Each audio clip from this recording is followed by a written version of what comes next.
Comentarios de las 7 estancias, y sus expresiones, siguiendo el orden de numeración de aquellas, y de las slokas. Estancia 1. La noche del universo. 1.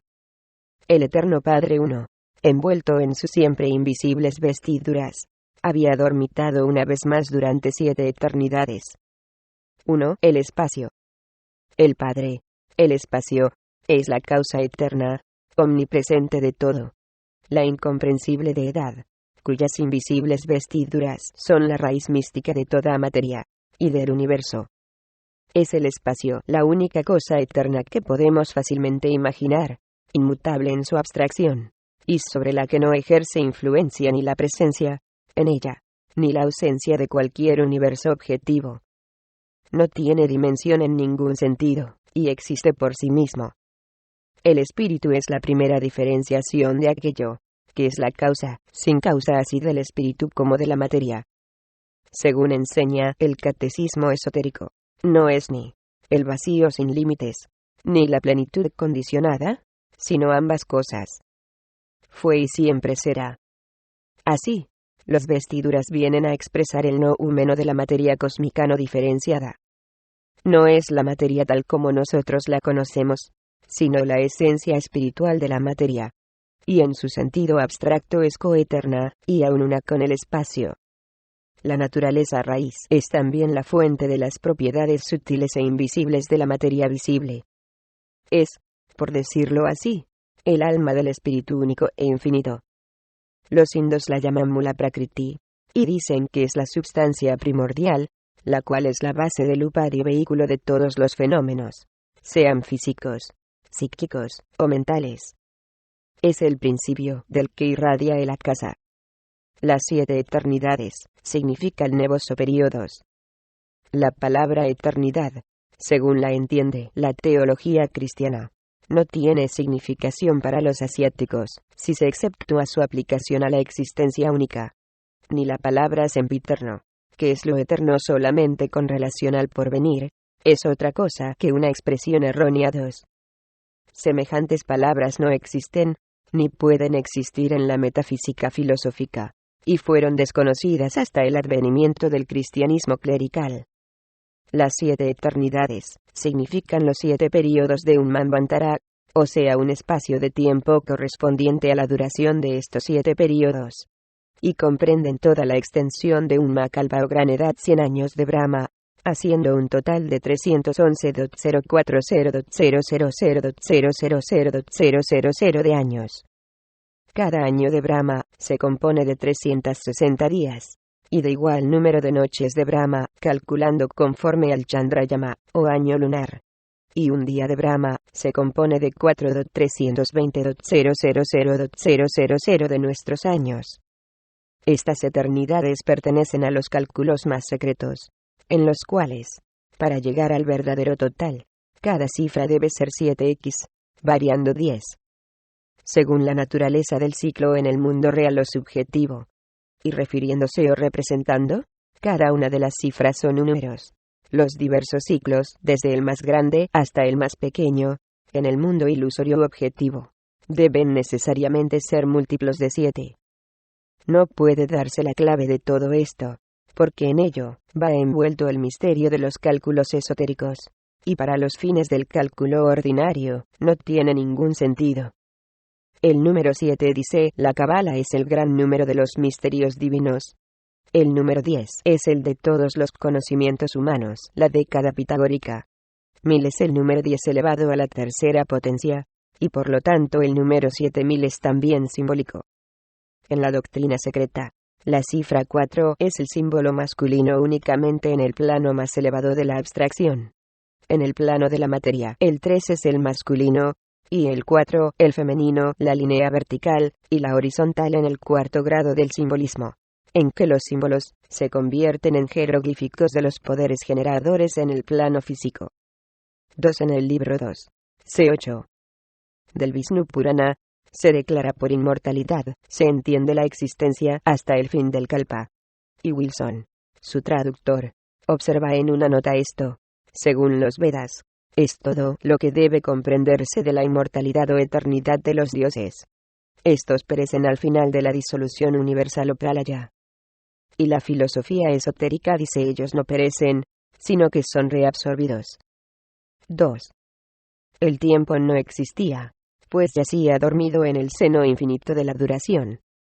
El tiempo es solo una ilusión producida por la sucesión de nuestros estados de conciencia en nuestro viaje a través de la duración eterna, y no existe donde no existe conciencia en que pueda producirse la ilusión, sino que yace dormido. El presente es solamente una línea matemática que separa la parte de la duración eterna que llamamos el futuro, de la otra parte que llamamos el pasado. Nada hay en la tierra que tenga verdadera duración, pues nada permanece sin cambio, o es lo mismo, durante la billonésima parte de un segundo. Y la sensación que experimentamos de la realidad de la división del tiempo, que se conoce como presente, nos viene de la impresión de la momentánea vislumbre, o vislumbres sucesivas, de las cosas que nuestros sentidos nos comunican, al pasar dichas cosas de la región de lo ideal, que denominamos el futuro, a la región de los recuerdos, a que damos el nombre de pasado. Del mismo modo, experimentamos una sensación de duración en el caso de la chispa eléctrica instantánea, a causa de haber sido impresionada la retina, y continuar la impresión. Las personas y las cosas reales y efectivas no son únicamente lo que se ve en cualquier momento dado, sino que están constituidas por la suma de todas sus condiciones diversas y mudables, desde el momento en que aparecen en forma material hasta que desaparecen de la tierra. Estas sumas totales existen de toda eternidad en el futuro, y pasan gradualmente a través de la materia, para existir de toda eternidad en el pasado. Nadie dirá que una barra de metal arrojada al mar comenzó a existir cuando abandonó el aire, y que cesó de existir en cuanto penetró en el agua, ni que la barra consistía únicamente en la sección transversal de la misma, que coincidiera en cualquier momento dado con el plano matemático que separa, y al mismo tiempo, une la atmósfera con el océano. Así sucede a las personas y a las cosas que, cayendo del va a ser en el ácido, del futuro en el pasado, presentan momentáneamente a nuestros sentidos a manera de una sección transversal de sus propias totalidades, conforme van pasando a través del tiempo y del espacio como materia en su camino de una a otra eternidad, y estas dos eternidades constituyen aquella duración en que únicamente hay algo que tenga verdadera existencia, la cual percibirían nuestros sentidos, si fuesen aptos para conocerla. 3. La mente universal no existía, pues no había para contenerla 4. 3 seres celestiales. 4. Y, por tanto, para manifestarla. Mente es un nombre dado a la totalidad de los estados de conciencia comprendidos en las denominaciones de pensamiento, voluntad y sentimiento. Durante el sueño profundo, cesa la ideación en el plano físico y la memoria está en suspenso. Así, es que en todo ese tiempo la mente no existe, porque el órgano, por medio del cual el ego manifiesta la ideación y la memoria en el plano material, ha dejado de funcionar temporalmente. Un noumeno puede llegar a ser fenómeno en cualquier plano de existencia, solo con manifestarse en aquel plano por medio de una base o vehículo apropiado. Y durante la larga noche de reposo, llamada pralaya, cuando todas las existencias están disueltas, la mente universal queda como una posibilidad permanente de acción mental, o como el absoluto pensamiento abstracto, del cual la mente es relativa manifestación concreta. Los Ait Yamchuans son las huestes colectivas de seres espirituales, las huestes angélicas del cristianismo, los Elohim y mensajeros de los judíos, los cuales son el vehículo para la manifestación del pensamiento y de la voluntad divina o universal. Son las fuerzas inteligentes que dan y establecen en la naturaleza las leyes, al paso que ellos mismos obran conforme a leyes que les han sido impuestas de modo análogo por poderes todavía más elevados. Mas no son personificaciones de los poderes de la naturaleza, como erróneamente se ha creído. Esta jerarquía de seres espirituales, por cuyo medio la mente universal se pone en acción, se asemeja a un ejército, una hueste en verdad merced al cual se manifiesta el poder militar de una nación, y que se compone de cuerpos de ejército, divisiones, brigadas, regimientos, etc., cada una de cuyas unidades tiene su individualidad o vida separada, y su libertad de acción, y su responsabilidad limitadas, estando cada una contenida en una individualidad superior, a la cual sus intereses propios se hallan subordinados, a la vez que contiene en sí misma individualidades inferiores. 4. Las 7 sendas de la felicidad 5 no existían. A. Las grandes causas de la desdicha 6 no existían, porque no había nadie que las produjese, y fuese aprendido por ella. B. 5 Nirvana, Nipan en China, Neivan en Birmania, Moksha en la India. 6 Nidana y Maya. Las 12 nidanas en tibetano Tembrel Chunyi son las causas principales de la existencia, efectos engendrados por un encadenamiento de causas producidas. A existencia de senderos o vías hacia la felicidad de la no existencia, que es absoluto ser, existencia y conciencia. No existían, porque el universo hasta entonces se hallaba vacío, existiendo solo en el pensamiento divino. B. Porque son las 12 nidanas, o causas del ser. Cada una de ellas es el efecto de la que le ha precedido, y a su vez causa de la que le suceda, estando basada la suma total de las nidanas en las 4 verdades. Doctrina especialmente característica del sistema Hinayana 7. Pertenecen ellas a la teoría de la corriente de la ley de encadenamiento que produce mérito y demérito, y que finalmente manifiesta al karma en la plenitud de su poder. Es un sistema fundado en la gran verdad de que la reencarnación tiene que ser temida, pues la existencia en este mundo vincula en el hombre solo sufrimientos, desdicha y dolor, siendo la muerte misma incapaz de libertar al hombre de ello, puesto que la muerte no es más que la puerta a través de la cual se pasa a otra vida en la tierra, después de un breve reposo en su umbral, o sea en el Devachan.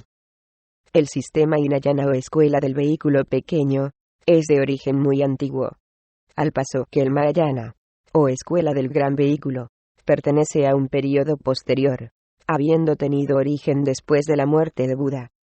Sin embargo, los principios de esta última son tan antiguos como las montañas en medio de las cuales han existido semejantes escuelas desde tiempo inmemorial. Y en realidad, las escuelas Hinayana y Mahayana enseñan ambas las mismas doctrinas. Yana, o vehículo, es una expresión mística, y ambos vehículos significan que el hombre puede escapar de la tortura de los renacimientos, y aun de la falsa felicidad del Devachan, por medio del logro de la sabiduría y del conocimiento, únicos que pueden disipar los frutos de la ilusión y de la ignorancia. Maya, o ilusión, es un elemento que entra en todos los seres finitos, dado que todas las cosas que existen poseen tan solo una realidad relativa, y no absoluta, puesto que la apariencia que el noumeno oculto asume para cualquier observador, depende de su poder de cognición. Una pintura para la vista no educada del salvaje, la vez primera que la ve, es una confusión incomprensible de líneas y de manchas de color, mientras que la vista habituada descubre enseguida en ella una cara o un paisaje. Nada es permanente más que la existencia única, absoluta y oculta, que contiene en sí misma los noumenos de todas las realidades. Las existencias pertenecientes a cada plano del ser, hasta los más elevados Yamchuans, son, relativamente, de la naturaleza de las sombras proyectadas por una linterna mágica sobre un lienzo blanco. Sin embargo, todas las cosas son relativamente reales, puesto que el conocedor es también una reflexión, y por lo tanto las cosas conocidas son tan reales para él como él mismo. Cualquiera que sea la realidad que posean las cosas, debe buscarse esta realidad en ellas, antes o después que hayan pasado, a manera de un relámpago al través del mundo material, pues nosotros no podemos conocer una existencia semejante directamente mientras solo poseamos instrumentos sensitivos que conduzcan solo la existencia material al campo de nuestra conciencia. En cualquier plano que nuestra conciencia pueda encontrarse actuando, tanto nosotros mismos como las cosas pertenecientes a aquel plano, son, en aquel entonces, nuestras únicas realidades. Pero a medida que nos vamos elevando en la escala del desenvolvimiento, nos damos cuenta de que en las etapas al través de las cuales hemos pasado, hemos confundido las sombras por las realidades, y que el progreso del yo hacia lo alto consiste en una serie de despertamientos progresivos, llevando consigo a cada avance la idea de que, en aquel momento al menos, hemos alcanzado la realidad. Pero únicamente cuando hayamos logrado la conciencia absoluta y compenetrado con ella la nuestra propia, nos encontraremos libres de las ilusiones producidas por Maya. 7. Véase Vasiliev der Buddhismus. Paris. 97-128. 5. Solo tinieblas llenaban el todo, sin límites a. Pues padre, madre e hijo eran una vez más uno, y el hijo no había despertado todavía para la nueva rueda 8, y su peregrinación en ella ve. 8. El término rueda es la expresión simbólica para un mundo globo, lo cual demuestra que los antiguos se daban cuenta de que nuestra Tierra era un globo que giraba, y no un cuadrado inmóvil como han enseñado algunos padres cristianos. La gran rueda es la duración completa de nuestro ciclo de existencia o Mahakalpa, o sea la revolución completa de nuestra cadena especial de 7 globos o esferas desde el principio hasta el fin. Las pequeñas ruedas significan las rondas, de las cuales existen también 7. A las tinieblas son padre-madre. La luz, su hijo, dice un antiguo proverbio oriental. La luz es inconcebible, a no ser que se la considere como viniendo de algún origen que sea causa de la misma. Y como en el caso de la luz primordial, aquel origen es desconocido. Si bien claman enérgicamente por él la razón y la lógica, por esto lo llamamos tinieblas desde un punto de vista intelectual. En cuanto a la luz prestada o secundaria, cualquiera que sea su origen, puede tener tan solo un carácter temporal y mayábico. Las tinieblas constituyen, pues, la matriz eterna, en la cual los orígenes de la luz aparecen y desaparecen. En este nuestro plano nada se añade a las tinieblas para convertirlas en luz, o a la luz para transformarla en tinieblas. Ellas son permutables, y científicamente la luz es tan solo un modo de las tinieblas y viceversa.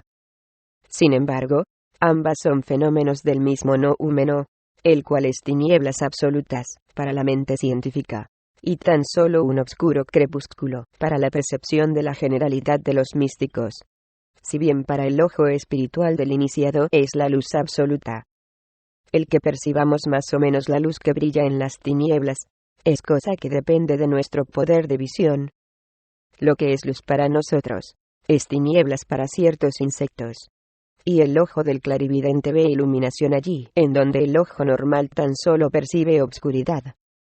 Cuando todo el universo permanecía sumido en sueño, o sea que había vuelto a su único elemento primordial, no existían allí ni centro de luminosidad, ni ojo para percibir la luz, punto y coma, y las tinieblas necesariamente llenaban el todo, sin límites.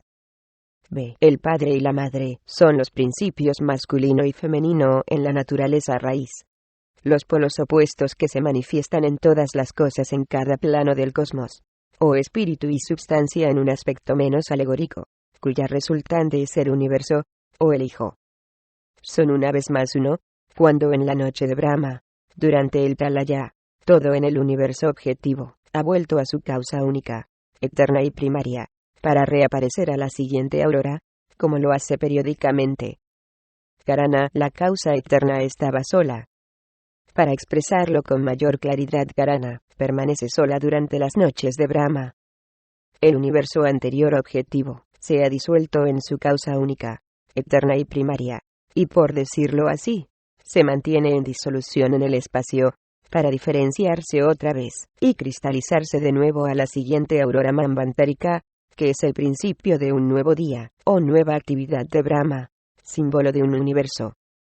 Hablando esotéricamente, Brahma es el Padre, Madre, Hijo, o Espíritu, alma y cuerpo a un mismo tiempo, siendo cada personaje el símbolo de un atributo, y cada atributo o cualidad un efluvio graduado del divino aliento en sus diferenciaciones cíclicas, involucionaria y evolucionaria. En el sentido cósmico-físico, es el universo, la cadena planetaria, y la Tierra. En el puramente espiritual, es la deidad desconocida, el espíritu planetario, y el hombre, el hijo de los dos, criatura de espíritu, y de materia. Su manifestación en sus periódicas apariciones sobre la Tierra durante las ruedas, o los Manvantaras. 6. Los 7 señores sublimes, y las 7 verdades, habían dejado de ser. Y el universo, el hijo de la necesidad, estaba sumido en Paranispanave 9, para ser exhalado por aquello que es, y sin embargo no es. Ninguna cosa existíase. 9. La perfección absoluta, para Nirvana, que es John Groove. A los 7 señores sublimes son los 7 espíritus creadores, los Yamchuans, que corresponden a los Elohim hebreos. Es la misma jerarquía de arcángeles a la cual pertenecen San Miguel, San Gabriel, y otros en la teogonía cristiana. Solo que, así como a San Miguel, por ejemplo, se le atribuye en la teología latina dogmática la vigilancia sobre todos los promontorios y golfos. En el sistema esotérico, los Yanis velan sucesivamente sobre una de las rondas y grandes razas raíces de nuestra cadena planetaria. Además, se dice de ellos que envían sus bodhisattvas, los representantes humanos de los Yani Budas durante cada ronda y cada raza. De las 7 verdades y revelaciones, o más bien secretos revelados, 4 únicamente nos han sido comunicados. Pues estamos todavía en la 4ª ronda, y el mundo también ha tenido solo 4 Budas, hasta ahora. Es esta una cuestión muy complicada, y más adelante nos ocuparemos de ella con detenimiento. Hasta la fecha existen solo 4 verdades y 4 Vedas, dicen los hindúes y budistas. Por una razón semejante, insistía Ireneo en la necesidad de 4 evangelios. Pero como cada nueva raza raíz en la cabeza de una ronda, debe tener su revelación, y sus reveladores. La próxima ronda traerá consigo la 5ª, la siguiente, la 6ª, y así sucesivamente. Viparanispanna es la perfección absoluta que todas las existencias alcanzan a la conclusión de un gran periodo de actividad, o Mahammanvantara, y en la cual permanecen durante el periodo siguiente de reposo. En tibetano se llama Yongruv. Hasta los días de la escuela Yogacharya, la verdadera naturaleza de Paranirvana se enseñaba públicamente, pero desde entonces se ha convertido por completo en esotérica. De aquí que existan tantas interpretaciones contradictorias acerca de la misma. Solo un verdadero idealista puede entenderla. Cada cosa ha de considerarse como ideal, a excepción del Paranirvana, por quien quiera comprender aquel estado, y adquirir un conocimiento acerca de cómo el no-yo, el vacío y las tinieblas son 3 en 1, y lo que existe solo por sí mismo, y es perfecto. Es absoluto, sin embargo, tan solo en un sentido relativo, puesto que debe dar lugar a una perfección todavía más absoluta, con arreglo a un tipo más elevado de excelencia en el siguiente periodo de actividad. Del mismo modo que una flor perfecta tiene que dejar de serlo, y morir, con objeto de convertirse, en su desarrollo, en un fruto perfecto, si se nos permite tal manera de expresarnos. La doctrina secreta enseña el desenvolvimiento progresivo de cada una de las cosas, lo mismo mundos que átomos. Y este maravilloso desenvolvimiento no tiene ni principio concebible ni fin imaginable. Nuestro universo es tan solo uno de un número infinito de universos, todos ellos hijos de la necesidad, puesto que son eslabones de la gran cadena cósmica de universos, siendo cada uno un efecto con relación a su predecesor, y una causa respecto al que le sucede. La aparición y desaparición del universo se describen como la expiración e inspiración del gran aliento, que es eterno, y que siendo movimiento, es uno de los 3 aspectos de lo absoluto, siendo los otros 2, el espacio abstracto, y la duración. Cuando el gran aliento se expele, es llamado el soplo divino, y se le considera como la respiración de la deidad incognoscible, la existencia única, la cual exhala un pensamiento, por decirlo así, que se convierte en el cosmos. De igual modo, cuando el aliento divino es inspirado, el universo desaparece en el seno de la Gran Madre, que duerme entonces envuelta en sus siempre invisibles vestiduras. Sé por aquello que es, y sin embargo no es, se significa el gran aliento mismo, del cual únicamente podemos hablar como de la existencia absoluta, pero sin poderlo representar a nuestra imaginación bajo una forma cualquiera de existencia que podamos distinguir de la no existencia.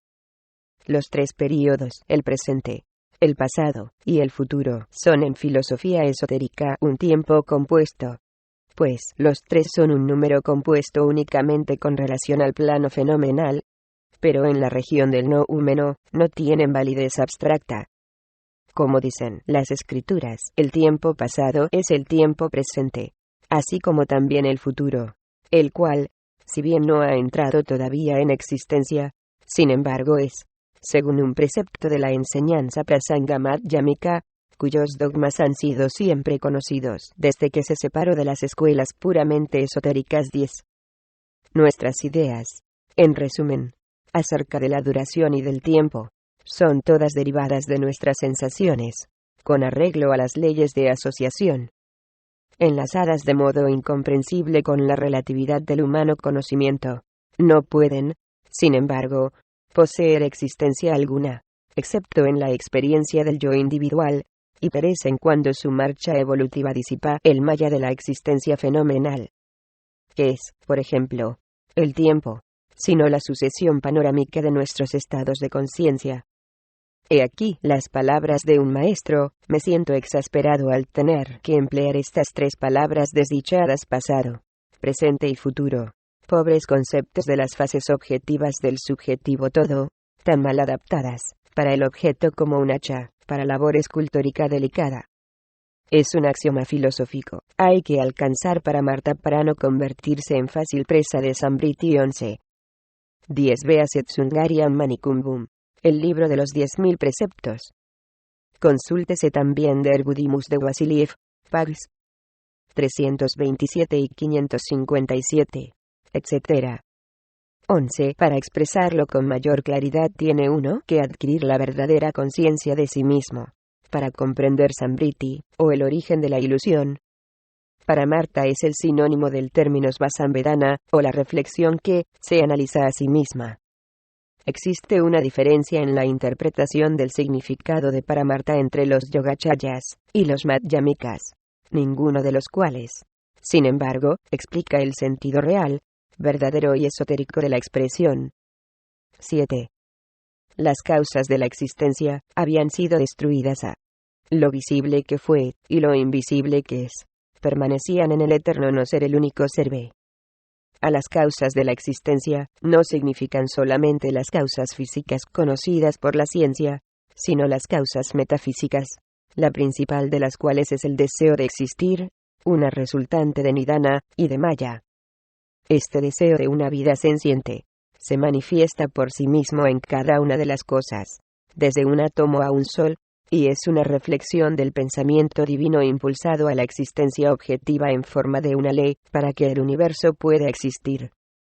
Según la enseñanza esotérica, la causa real de aquel supuesto deseo y de toda existencia permanece por siempre oculta, y sus primeras emanaciones son las abstracciones más completas concebibles.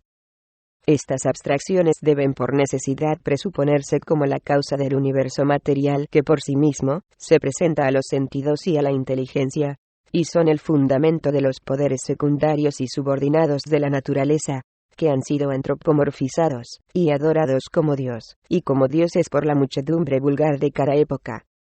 Imposible concebir cosa alguna sin causa. El intentarlo deja la mente en el vacío. Esta es virtualmente la condición a que tiene que llegar al fin la mente, cuando tratamos de seguir hacia atrás la cadena de las causas y efectos. Pero tanto la ciencia como la religión se lanzan a este vacío con harta precipitación, porque ignoran las abstracciones metafísicas, que son las únicas causas concebibles de las concreciones físicas. Estas abstracciones se hacen más concretas a medida que se aproximan a nuestro plano de existencia, hasta que por fin se fenomenalizan en forma del universo material, por un procedimiento de conversión de lo metafísico en lo físico, análogo al de la condensación del vapor en agua, y del agua helada en hielo. B. La idea del eterno no ser, que es el único ser, parecerá una paradoja a quien no recuerde que nosotros limitamos nuestras ideas acerca del ser a nuestra presente conciencia de la existencia, haciendo de ella un término específico, en lugar de un término genérico. Si un niño en el seno materno pudiese pensar, según la acepción que damos a la palabra, imitaría necesariamente del mismo modo su concepto del ser a la vida intrauterina, única para él conocida.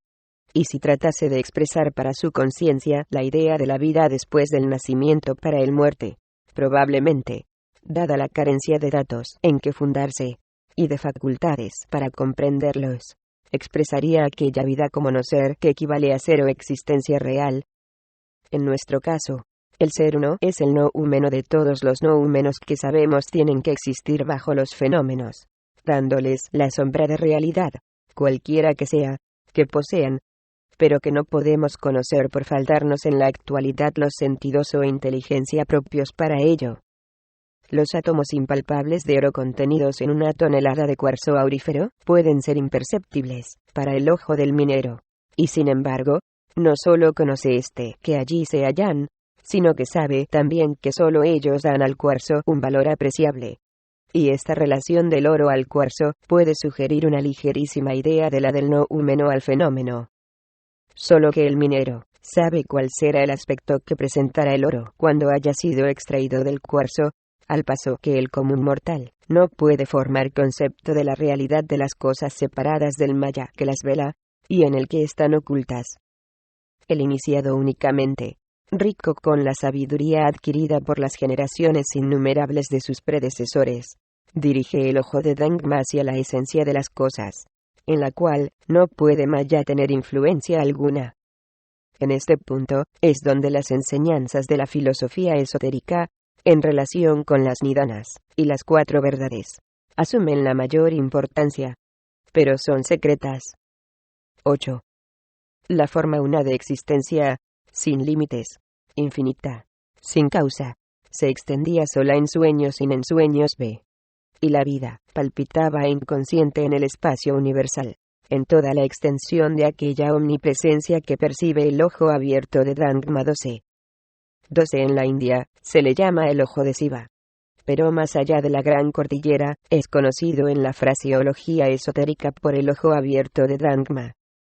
Dangma significa alma purificada, uno que se ha convertido en Jivamutta, el adepto más elevado, o más bien aquel a quien se le da el nombre de Mahatma. Su ojo abierto es el ojo interno y espiritual del vidente. ¿Y la facultad que por medio del mismo se manifiesta? No es la clarividencia como se la comprende generalmente, o sea el poder de ver a distancia, sino más bien la facultad de intuición espiritual, por cuyo medio se puede obtener el conocimiento directo y cierto. Esta facultad se halla íntimamente relacionada con el tercer ojo, atribuido por la tradición mitológica a ciertas razas de hombres. A la tendencia del pensamiento moderno es el volver a la idea antigua de una base homogénea, para cosas en apariencia completamente distintas, la heterogeneidad desenvolviéndose de la homogeneidad. Los biólogos buscan en la actualidad su protoplasma homogéneo, y los químicos su protilo, al paso que la ciencia está buscando la fuerza de que la electricidad, el magnetismo, el calor, etc., son diferenciaciones. La doctrina secreta lleva esta idea a la región de la metafísica, y presupone una forma única de existencia, como base y origen de todas las cosas. Pero quizás la frase forma única de existencia no sea por completo correcta. La palabra sánscrita es Prabhava-yaya, el lugar o más bien plano de donde se originan, y en donde tiene lugar la resolución de todas las cosas, como dice un comentador. ¿No es la madre del mundo?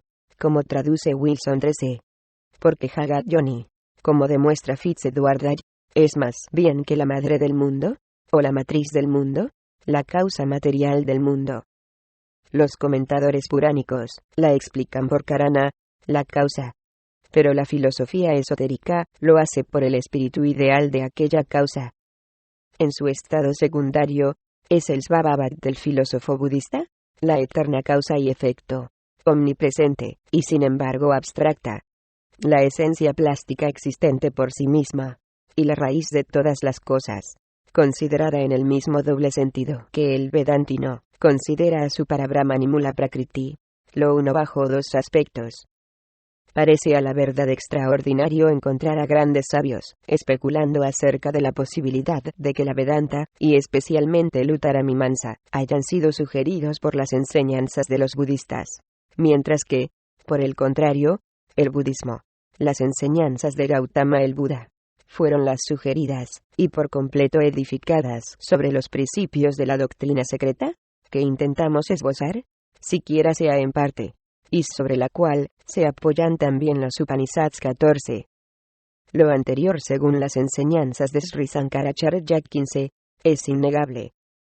13 Vishnu Purana, y 21. 14, y, sin embargo, una pretendida autoridad, a saber, Sir Monier Williams, catedrático numerario de sánscrito en Oxford, ha negado precisamente este hecho. He aquí lo que enseñaba a su auditorio el 4 de junio de 1888, en su discurso anual ante el Instituto Victoria de la Gran Bretaña. En su origen, el budismo se opone a todo ascetismo solitario. Para alcanzar las sublimes alturas del conocimiento, no tenía ningún sistema de doctrina, ni oculto ni esotérico, apartado de los hombres vulgares. Cerrar admiración, y además, cuando Gautama Buda comenzó su carrera, la última e inferior forma de yoga parece haber sido poco conocida. Y luego, contradiciéndose a sí mismo, el sabio conferenciante dice enseguida a su auditorio: sabemos por el Lalita Vistara que las diversas formas de tortura corporal, de propia maceración, y de austeridad, eran comunes en tiempo de Gautama. Cerrar admiración, pero el orador parece desconocer por completo que esta especie de tortura y de propia maceración es precisamente la forma inferior de yoga, Hatha Yoga, la cual era poco conocida, y, sin embargo, tan común en tiempo de Gautama. 15 Se pretende igualmente que todas las 6 darsanas escuelas de filosofía presentan huellas de la influencia de Buda, estando, o bien tomadas del budismo, o siendo debidas a enseñanzas griegas. Véase Weber, Max Muller, etc. Nosotros nos hallamos bajo la impresión de que Colebrooke, la autoridad más grande en semejantes materias, hace largo tiempo que ha zanjado la cuestión, demostrando que los indos eran en este caso los maestros, y no los discípulos. Besueño, sin ensueños, es uno de los 7 estados de conciencia conocidos en el esoterismo oriental. En cada uno de estos estados entra en acción una parte distinta de la mente. O, como diría un vedantino, el individuo es consciente en un plano diferente de su ser. El término sueño, sin ensueños, es algún tanto análogo a aquel estado de conciencia en el hombre, que no siendo recordado en el estado de vigilia, parece un vacío. Lo mismo precisamente que el sueño al sujeto magnetizado, le parece un vacío inconsciente cuando vuelve a su condición normal, aun cuando haya estado hablando y conduciéndose durante aquel como un individuo consciente lo haría. 9. Pero, ¿en dónde estaba Dhamma cuando el alaya del universo 16 estaba en Paramarta 17? Y la gran rueda era Anupadaka. B. 16 Alma, como base de todo. Anima Mundi. 17 Absoluto ser y conciencia, los cuales son absoluto no ser e inconsciencia. Hay aquí ante nosotros la cuestión que ha dado lugar a controversias escolásticas durante siglos. Los dos términos alaya y Paramarta han sido las causas de división en escuelas, y de que la verdad se haya subdividido en más aspectos diferentes que por ningún otro de los términos místicos. Alaya es el alma del mundo, o anima mundi, la superalma de Emerson, que según la enseñanza esotérica, cambia periódicamente su naturaleza. Alaya, si bien eterna e inmutable en su esencia interna, en los planos inalcanzables tanto para los hombres como para dioses cósmicos yani budas, se altera durante el periodo de vida activa, con respecto a los planos inferiores, incluso el nuestro. Durante aquel tiempo, no solamente los yani budas son uno con alaya en alma y en esencia, sino que hasta el hombre fuerte en yoga meditación mística es capaz de sumir su alma en ella, como dice Ayasanga, de la escuela Yogacharya. Esto no es nirvana, sino una condición próxima a él. De aquí la desavenencia. Así, mientras los yogacharyas de la escuela Mahayana dicen que Alayan Jinpoitsan en tibetano es la personificación del vacío, y, sin embargo, alaya es la base de cada una de las cosas visibles e invisibles, y que, aunque es eterna e inmutable en su esencia, se refleja en cada objeto del universo como la luna en el agua clara y tranquila. Otras escuelas discuten la afirmación. Lo mismo sucede respecto de Paramarta. Los Yogacharyas interpretan este término como aquello que también depende de otras cosas para Tantra. Y los Madhyamikas dicen que Paramarta está limitado a Paranispana o perfección absoluta. Es decir, en la exposición de estas dos verdades de las cuatro, los primeros creen y sostienen que, en este plano, de todos modos existe solo Samvriti Satya, o la verdad relativa. Y los segundos enseñan la existencia de Paramarta Satya, la verdad absoluta. 18. Ningún arhat, o mendicante, puede alcanzar el conocimiento absoluto antes de identificarse con Paranirvana. Parikalpita y Paratantra son sus dos grandes enemigos. 19. Parikalpita en tibetano Kuntag es el error que comete quien no comprende el vacío y la naturaleza ilusoria de todo. Quien cree en la existencia de algo que no existe, por ejemplo, el no-yo. Y Paratantra es aquello, sea lo que quiera, que existe únicamente, gracias a una conexión causal o dependiente, y que tiene que desaparecer tan pronto cese la causa que lo producía, como la llama de un pabilo. Destrúyase, o extíngase, y la luz desaparece. 18. Paramarta Satya es propia conciencia. Svasamvedana, o la reflexión que se analiza a sí misma. De dos palabras, Parama por encima de todas las cosas, y harta comprensión. Significando Satya el ser verdadero y absoluto, o ese. En tibetano, Paramarta Satya es Dondampa y Dempa. Lo opuesto a esta realidad absoluta es Samvriti Satya, la verdad relativa solamente. Pues Samvriti significa falso concepto, y es el origen de la ilusión, Maya. En tibetano Kuntsapchidempa, apariencia creadora de ilusión. 19. Aphorisms of the Bodhisattvas. Enseña la filosofía esotérica que toda cosa vive y es consciente, pero no que toda vida y conciencia sean similares a las de los seres humanos ni aun a las de los animales. Nosotros consideramos la vida como la única forma de existencia, manifestándose en lo que llamamos materia, o en el hombre en lo que llamamos, haciendo una separación incorrecta, espíritu, alma y materia. La materia es el vehículo para la manifestación del alma en este plano de existencia, y el alma es el vehículo en un plano más elevado para la manifestación del espíritu. Y estos tres son una trinidad sintetizada por la vida, que los compenetra. La idea de la vida universal es uno de aquellos antiguos conceptos que van volviendo a la mente humana en este siglo, como consecuencia de haberse libertado de la teología antropomórfica. Verdad es que la ciencia se contenta con trazar o presuponer los signos de la vida universal, y no se ha atrevido todavía a proferir ni aun por lo bajo, anima mundi.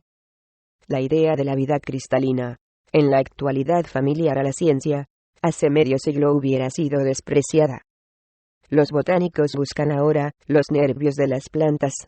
No porque supongan que las plantas pueden sentir o pensar como los animales, sino porque creen que para explicar el desarrollo y la nutrición vegetal, es necesaria alguna estructura que guarde la misma relación funcional con respecto a la vida de la planta, que la de los nervios con respecto a la vida animal.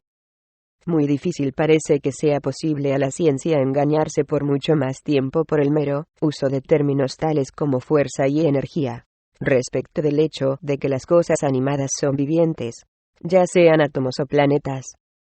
Pero, ¿cuál es la creencia de las escuelas internas esotéricas? Preguntará quizás el lector, ¿cuáles son las doctrinas enseñadas acerca de este asunto por los budistas esotéricos? Para ellos, Alaya posee una significación doble, y aún triple. En el sistema Yogacharya de la escuela contemplativa Mahayana, Alaya es a la par el alma universal, anima mundi, y el yo de un adepto avanzado. El fuerte en yoga puede introducir a voluntad su Alaya, por medio de la meditación, en la verdadera naturaleza de la existencia. Alaya posee una existencia eterna y absoluta, dice Ayasanga, el rival de Nagarjuna 20.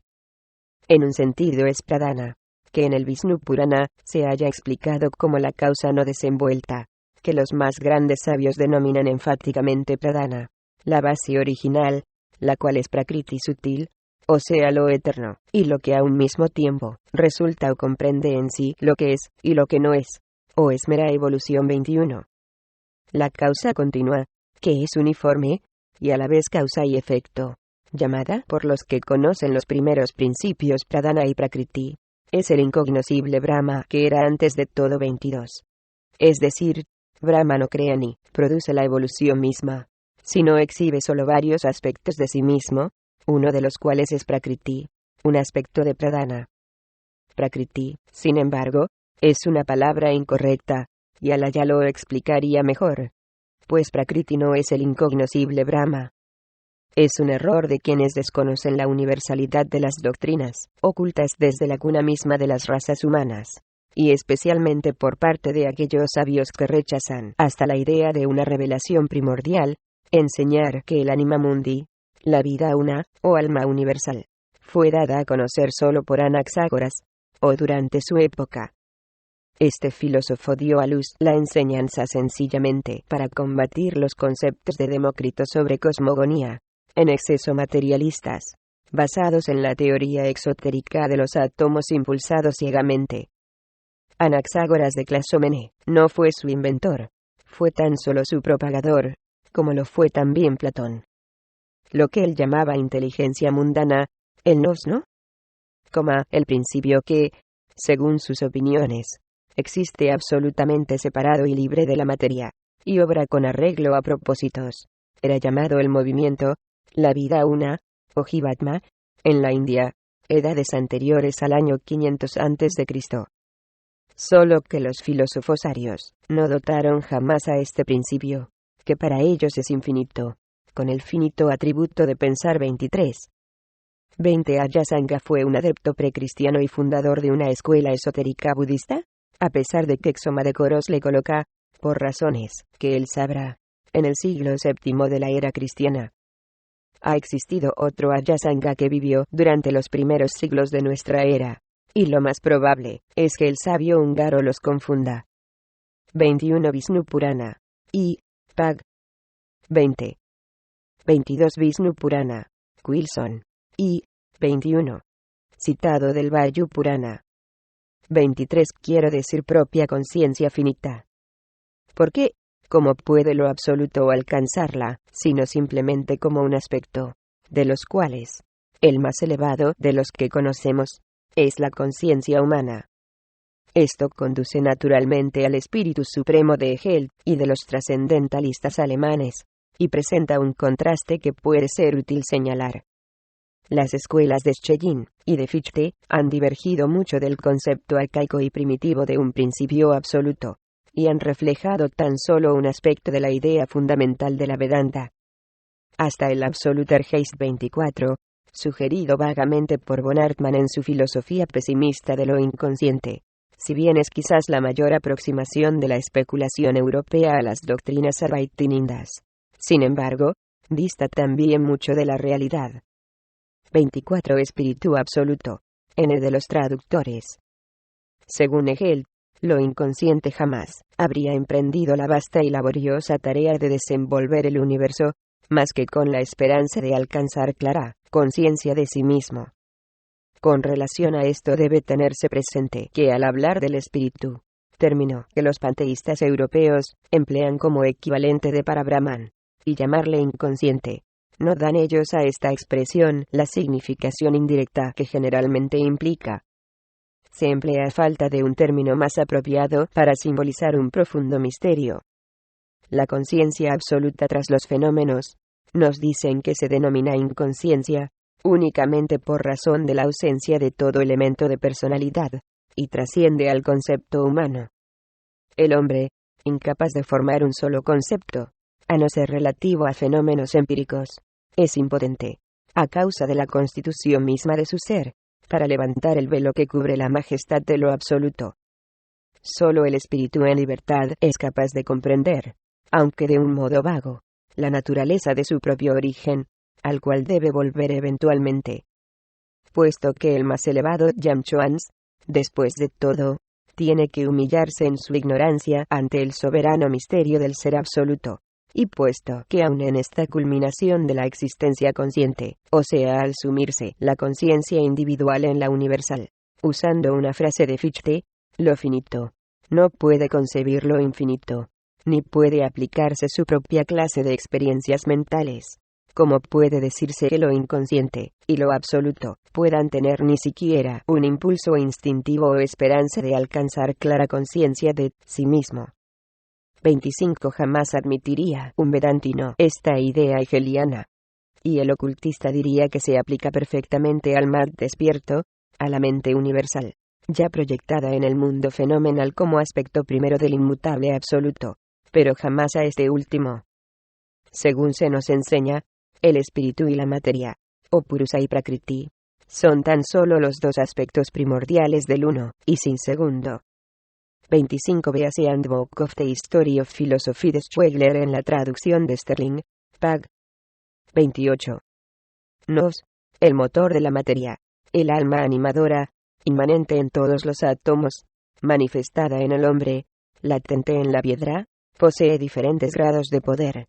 Y esta idea panteísta de un espíritu-alma general, penetrando a la naturaleza entera, es la más antigua de todas las nociones filosóficas. Tampoco fue el Archaeus un descubrimiento de Paracelso ni de su discípulo Van Helmont, pues este mismo Archaeus es el Padre Éter localizado, la base manifestada, y el origen de los innumerables fenómenos de la vida. La serie completa de las innumerables especulaciones de esta clase constituye tan solo las variaciones sobre el mismo tema, cuya nota fundamental fue dada con esta revelación primitiva. B. La palabra Anupadaka, sin padres o sin progenitores, es una designación mística que en nuestra filosofía posee significaciones varias. En general se suele designar por este nombre a seres celestiales como los Yancho Ansotyan y Budas. Estos corresponden místicamente a los Budas y Bodhisattvas humanos, conocidos por los Manus y humanos Budas, que más tarde son también llamados Anupadaka, desde el momento en que toda su personalidad se haya sumida en sus principios sexto y séptimo combinados, o Atma Buddhi, y que se han convertido en los de alma de diamante Vajrasattvas 26, o plenos Mahatmas. El señor oculto Sangvairapo, el sumido en lo absoluto, no puede tener padres, puesto que es existente por sí mismo, y uno con el espíritu universal Svayambhu 27, el Svabhavat en su más elevado aspecto.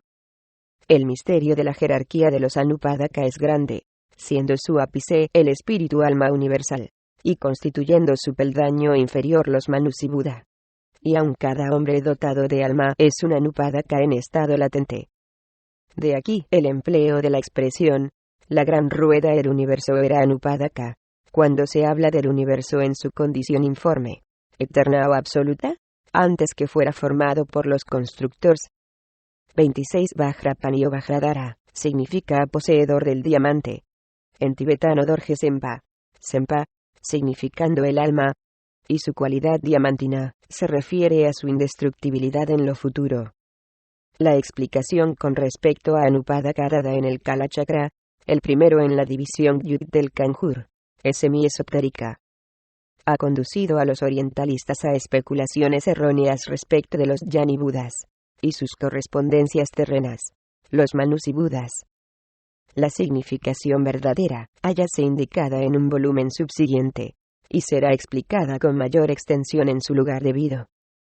27. Citando de nuevo a Hegel que, Conscheyin, aceptó prácticamente el concepto panteísta de los avataras periódicos encarnaciones especiales del espíritu del mundo en el hombre, como se ven en el caso de todos los grandes reformadores religiosos. La esencia del hombre es el espíritu.